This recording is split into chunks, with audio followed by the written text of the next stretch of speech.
May, June, July, August, September, October. 6 months. Oh, ano nangyari? Ano na? Masakit pa din po. Masakit pa rin po. Tapos kailan ba yun? Last week? Last week lang Namabash ako. Eh, syempre.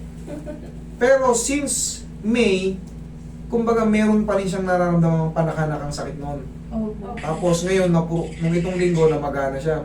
Bakit? Kasi malamang yung dati mong tapilok na hindi pa gumagaling, baka nadagdagan. Kaya yun, maaaring sa sobrang lakad, baka nagmuling-muling kayo or naglakad-lakad kayo sa kung saan.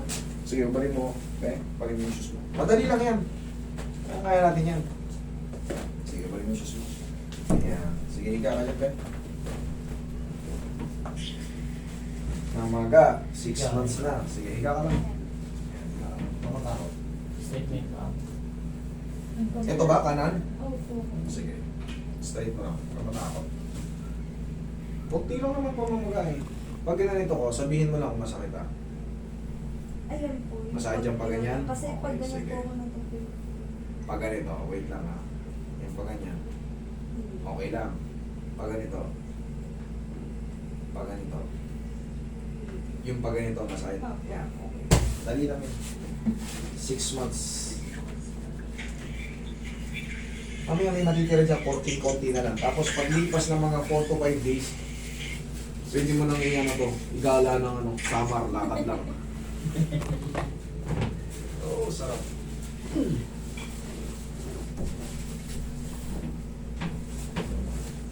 Relax na.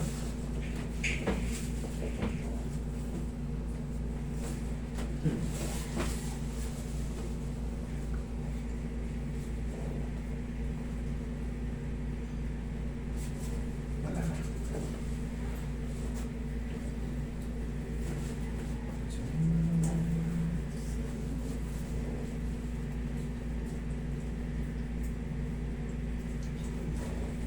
Alam mo kung bakit namagayan?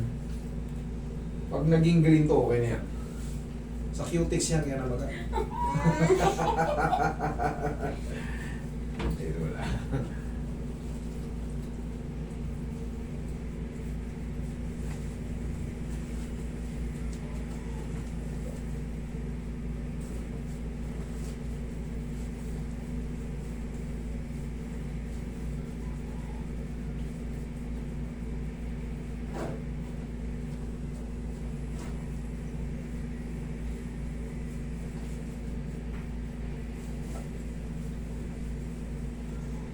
Check na natin. Kanina yung pagantong masakit. Oh. Shitting na yan. Oh. Pinat na pinat. Oh. Kita nyo naman.